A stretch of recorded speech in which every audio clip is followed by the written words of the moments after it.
భారత యుద్ధం జరుగుతుంది, ఖతర్నాక్గా ఎండింగ్, ఫుల్ భీకర యుద్ధం. అర్జునునికి కర్ణునికి విపరీతమైన యుద్ధం జరుగుతుంది.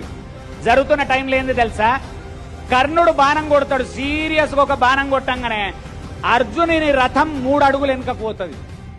అర్జునుని రథం 3 అడుగులు వెనుకపోగానే కృష్ణుడు వెనకకు తిరుగుతాడు, తిరిగి అంటాడు.